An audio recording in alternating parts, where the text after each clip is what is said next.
Monseigneur Ribeiro Lima, bonjour. Bonjour Vincent Je rappelle que vous êtes le secrétaire général et le porte-parole de la Conférence des évêques de France. Lundi dernier, le 9 avril, la Conférence des évêques de France recevait dans une réception inédite la société civile, les corps constitués et le président de la République, c'est Monseigneur Pontier qui était l'hôte de cette soirée. Est-ce que vous pouvez nous dire un petit peu la genèse et le pourquoi de cette réception ?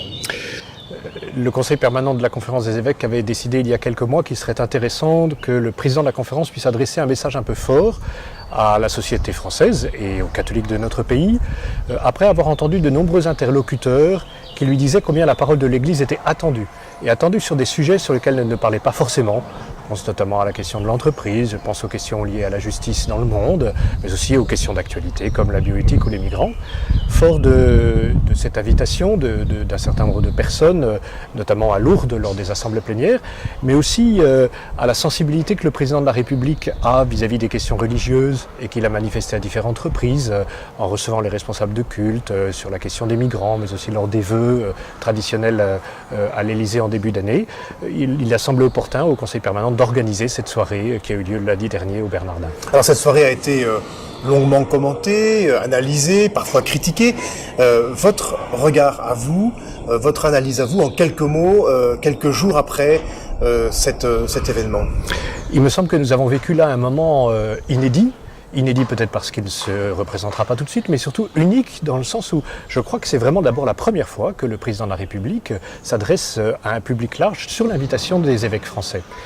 Inédit aussi par la beauté de ce qui s'est vécu, la densité. Encore aujourd'hui, je rencontrais des personnes qui me disaient combien l'ensemble de la soirée avait été d'une grande profondeur.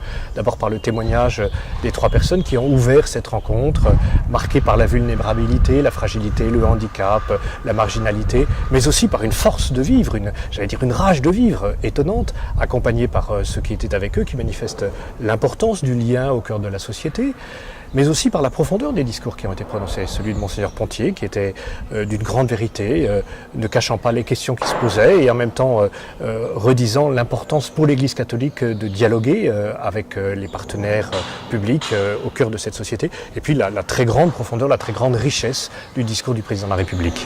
Est-ce que les évêques que vous avez pu rencontrer depuis vous ont donné aussi des échos? Parce qu'ils constituent un peu l'ossature de notre institution, ils sont un peu les chefs de l'Église de France. Est-ce que de la part justement de cette église institutionnelle, vous avez eu un retour, un écho? Il me semble que les évêques ont été heureux de cette soirée, pour plusieurs raisons. D'abord par son existence même, c'est-à-dire le fait que l'Église catholique manifeste une nouvelle forme de visibilité dans ce type de rencontre. Les contacts que nous avons avec les pouvoirs publics ou avec des décideurs sont nombreux, localement, par les rencontres que les évêques peuvent avoir avec des gens sur le terrain, mais aussi au niveau national par les différents rendez-vous que nous pouvons avoir. Mais là, c'était particulier, c'est vraiment 400 personnes invitées en raison de leur fonction, du rôle qu'ils occupent dans la société civile. Heureux aussi parce que le discours du président de la République, me semble-t-il, a marqué les esprits. C'est peut-être un espèce de tournant dans les relations entre l'Église et l'État, quelque chose de novateur. Peut-être pour deux raisons essentielles. La première, c'est la reconnaissance que le président de la République a manifestée vis-à-vis de l'Église catholique dans son apport pour la société, dans ce qu'elle a fait tout au long de son histoire et dans ce qu'elle continue de faire. Et ensuite pour l'appel qu'il a lancé aux catholiques. Moi, je reste frappé de l'exigence du discours du président de la République vis-à-vis de l'ensemble des catholiques. Appel à s'engager en politique, appel à cette liberté de parole et donc à se risquer dans une parole vraie, appel aussi à continuer à être témoin de ce qui fait le cœur de leur vie. C'était un exercice de bonne laïcité selon vous? C'est vraiment une vision de la laïcité telle que nous pouvons la comprendre, c'est-à-dire une possibilité pour tous croyants ou non-croyants de s'exprimer dans l'espace public, dans la société, d'apporter leur pierre à la construction d'un projet où tous puissent se retrouver.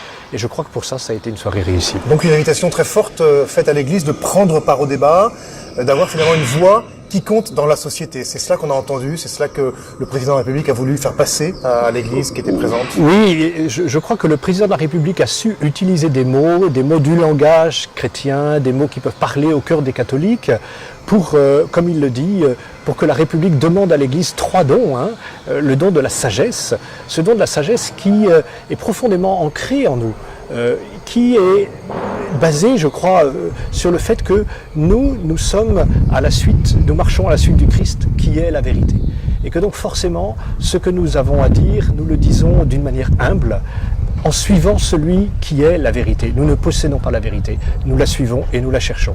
Nous ne la cherchons pas tout seuls, nous la cherchons avec d'autres. Et donc c'est à cette attitude-là qu'il nous a demandé d'être fidèles et de contribuer ainsi à fonder une société qui soit marquée par les idéaux que l'on peut vivre nous-mêmes.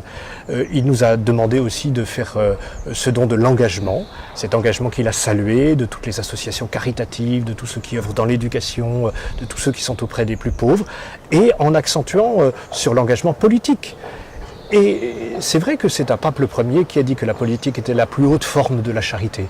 Et donc, je crois que l'engagement politique, les chrétiens sont invités à s'investir dans le domaine politique. Et je pense qu'il y a une invitation qu'il faut que les catholiques puissent entendre. La politique, les évêques ont eu l'occasion de le redire dans le document qu'ils ont fait paraître en octobre 2016, dans un monde qui change, retrouver le sens du politique. La politique est quelque chose de très noble et il faut que des catholiques s'y engagent, sinon on ne peut pas critiquer ceux qui la font. Et puis le troisième don que le président de la République a demandé aux catholiques, c'est celui de la liberté, liberté de parole, liberté qui est un risque, parce que c'est sortir de nos sécurités, c'est oser, c'est avoir l'audace, non pas dans une vérité qu'on assènerait les poings fermés, mais dans cet esprit de dialogue toujours, de dire ce qui nous anime. Ce sont finalement ces trois dons qui vont réparer le lien que le président a déclaré abîmé entre l'Église et l'État. Ces trois dons, et c'est d'abord le dialogue entre les pouvoirs publics, entre toutes les composantes de la société qui vont permettre de faire en sorte que les liens entre l'Église et l'État soient au service de la société, d'une construction d'une société juste et d'une société dans laquelle, et la soirée l'a bien marqué, les plus pauvres, les plus petits, les plus fragiles sont au centre. Alors maintenant, que faire après quelques jours passés, sorte d'effervescence retombée? Y a-t-il quelque chose qui va changer dans l'attitude de l'Église? Y a-t-il des résolutions qu'il faut prendre? Est-ce que finalement cette rencontre va provoquer quelque chose de nouveau du côté de l'Église? Alors d'abord, je pense qu'il faut que nous prenions le temps de relire les deux discours, celui de Monseigneur Pontier comme celui du président Macron, qui ont tous les deux une grande densité et qui, je pense, doivent être médités et travaillés. Et moi, j'invite les uns et les autres à les relire et à les travailler pour voir quels sont les points saillants. Je pense aussi qu'il y a une invitation à ce que les catholiques, comme le dit le président, ne restent pas en marge de la République, mais s'investissent vraiment. Nous ne pouvons pas critiquer de l'extérieur. Et un des dangers peut-être qui peut guetter certains, c'est de se dire « cette société n'est pas comme nous la voulons, donc restons en marge de la société ». Non, la logique même du mystère de l'incarnation, c'est que les catholiques sont invités à s'investir au cœur de cette société que Dieu aime et à s'y investir pour que justement ce qu'ils portent puisse être le sel de ce monde dans lequel nous vivons. Donc c'est une invitation forte et je pense que cette invitation elle doit être relayée à tous les niveaux dans les communautés chrétiennes. Elle va renforcer ceux qui sont engagés, elle va inviter d'autres peut-être à avoir une parole ou avoir une action, et la reconnaissance de ce qui a été fait et de ce qui est fait par les catholiques est, je crois, source pour nous de reconnaissance mais aussi de force pour demain. Sans doute un message aussi qu'on a entendu de la part de Monseigneur Pontier qui a commencé par dire au président de la République que nous aimons cette société.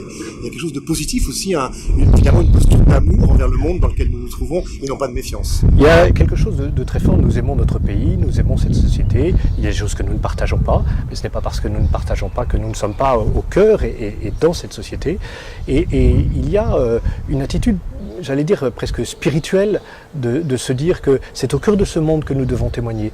Ne rêvons pas d'un monde autre, passé, il n'y a jamais eu d'âge d'or de la chrétienté. Et c'est aujourd'hui qu'il nous faut incarner le message de l'Évangile, tel que nous vivons dans cette société actuelle. Donc c'est une tâche immense.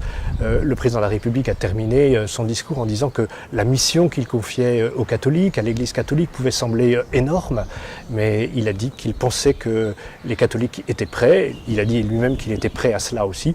Et je pense que cette invitation, nous devons l'entendre. Merci beaucoup, Monseigneur Ribado Dima. Donc on va l'entendre et on va s'y mettre. Merci beaucoup.